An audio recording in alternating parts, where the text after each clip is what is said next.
नमस्कार साथियों, welcome to my channel BVP study platform. आज हम एक ऐसे विषय पर बात करने वाले हैं जो समाज में आमतौर पर हम सुनते रहते हैं। एक शब्द है संस्कार। उसके वैज्ञानिक दृष्टिकोण या फिर उसकी तार्किकता पे थोड़ा सा हम बल देने वाले हैं। ये है 16 संस्कार जो मैंने आपकी सुविधा के लिए इसमें लिख दिए हैं ताकि लिखते वक्त समय की अपव्ययता न हो।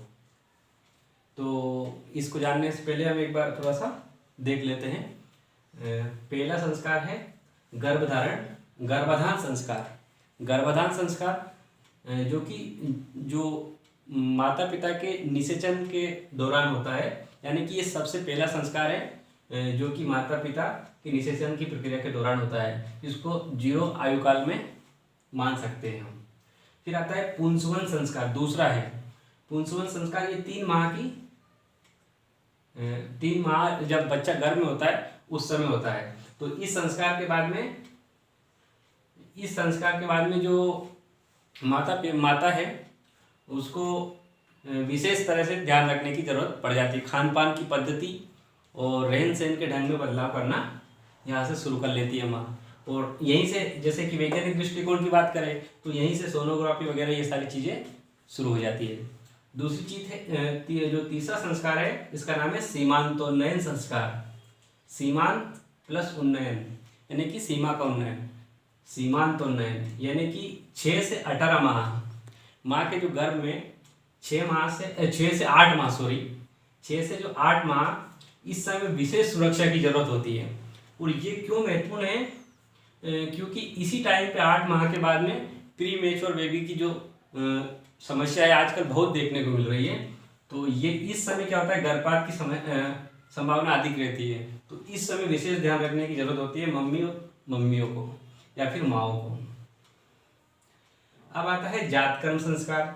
जातकर्म मतलब होता है जन्म के तुरंत बाद, जन्म के कुछ ही घंटों के बाद ये संस्कार किया जाता है। इसमें शहद और घी दिया जाता है, जिसको गुटकी कहते हैं। शहद और घी दिया जाता है जो कि जन्म के तुरंत बाद होता है, या फिर गुड़ भी दिया जाता है, कुछ मीठा खिलाया जाता है।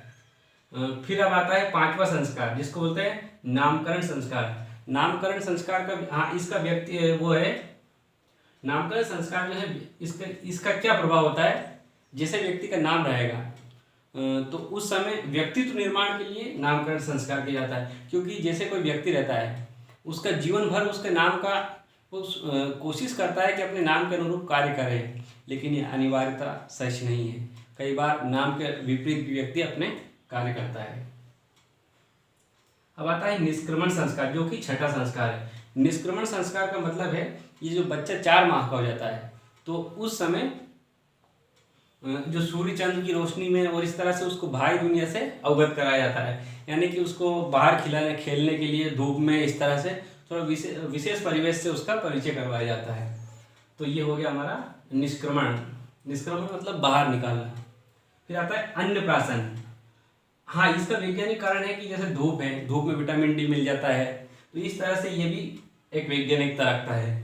उसके बाद आता है अन्नप्राशन संस्कार। अन्नप्राशन अन्न आहार, जैसे क्या होता है ना कि जन्म के बाद से माँ का दूध स्टार्ट होता है, ये जो घुटकी के बाद में, तो उसके बाद में क्या है कि माँ का दूध चलता है 6 माह तक। उसके इस दौरान कोई भी आहार दिया नहीं जाता है। तो ये तो था। अब जो अन्नप्राशन है 6 माह के बाद में ऊपरी आहार देने लग जाते हैं, जो कि पौष्टिक होना चाहिए, गुणवत्तापूर्ण होना चाहिए। यहीं से कुपोषण की जड़ की शुरुआत हो जाती है।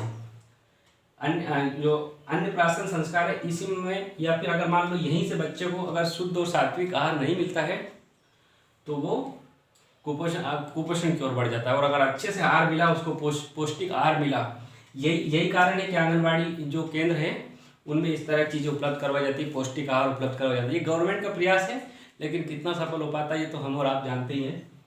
उसके बाद आता है चूड़ाकर्म संस्कार। चूड़ाकर्म संस्कार को मुंडन बोलते हैं। मुंडन यानी कि जो बच्चे ये जो है ना, ये मुंडन वाली संस्कार ये आमतौर पर ज़्यादा देखने को मिलती है, क्योंकि इसकी पहचान स्पष्ट हो जाती है।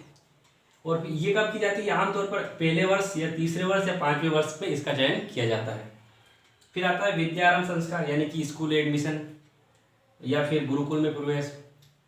ये आता है फिर 10वां संस्कार, जिसको बोलते हैं कर्ण वेद संस्कार, यानी कि इसमें कान छेदे जाते हैं। आजकल ये करते हैं कुछ लोग, कुछ नहीं करते हैं। इस तरह से इसका भी वैज्ञानिक कारण है कि कानों को छेदने से उसकी जो सेंस है और तमाम चीज़ें काम करने लगती है, इस तरह से कुछ बताते हैं। लेकिन इसका है वैज्ञानिक कारण, तो होगा नहीं होगा तो इसकी संभावना कम ही हो गई है। फिर आता है यज्ञोपवीत संस्कार। यज्ञोपवीत संस्कार इसमें जनेऊ धारण करते हैं, तो इसको भी आजकल सामान्य आम जन नहीं करते हैं, तो ये भी कम ही देखने को मिलता है। या फिर के यज्ञ के दौरान इन तरह चीज़ों पे ये ज़्यादा मिलता है। फिर आता है वेदारंभ संस्कार, यानी कि वेदारंभ संस्कार का मतलब है गृहस्थ या सामाजिक प्रवेश। वेदारंभ संस्कार में वेद आरंभ हो जाते हैं। केशांत संस्कार में होता है गृहस्थ जीवन में प्रवेश, इस तरह से। तो यहाँ पे भी गृहस्थ सामाजिक समाज में प्रवेश करवाया जाता है। समावर्तन संस्कार, इसमें गुरु से आज्ञा लेकर व्यक्ति समाज की ओर उन्मुख होता है, गृहस्थ जीवन में प्रवेश कर जाता है। उस समय की बात है, आजकल ये सब, हालांकि दीक्षांत समारोह जो होते हैं उस तरह से कह सकते हैं कि ये यही संस्कार होता है उनमें, जो यूनिवर्सिटीज में जो होता है ना, उसको कह सकते हैं। फिर आता है विवाह संस्कार। विवाह संस्कार पाणी ग्रहण संस्कार, ये बहुत महत्वपूर्ण संस्कार बन गया है समाज में। तो पाणी ग्रहण, पाणी का मतलब होता है हाथ, और ग्रहण यानी पानी ग्रहण संस्कार।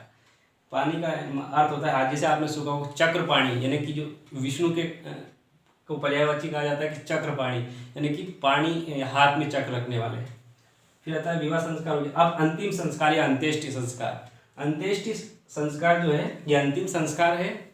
तो ये जब व्यक्ति की देह का अंत हो जाता है, देहांत हो जाता है, उस समय ये किया जाता है, ताकि जो हमारा शरीर है जो 5 तत्वों से मिलकर जो बना है, क्षिति जल पावक गगन समीरा, पंच तत्व से बना शरीर।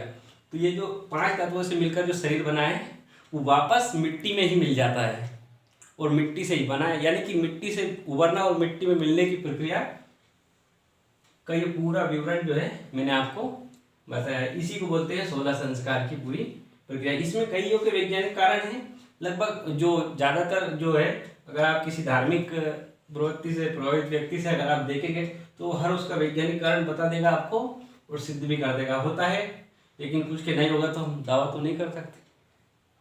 तो ये था, ये मैंने आपको एक छोटी सी कोशिश की है इस चीज़ से अवगत कराने की, क्योंकि कई बार हम एक आध चीज़ें सुनते हैं, तो पूरा बता दिया मैंने आपको। आपको ये वीडियो अगर अच्छा लगा हो तो इसको सब्सक्राइब ज़रूर कर देना। Thank you.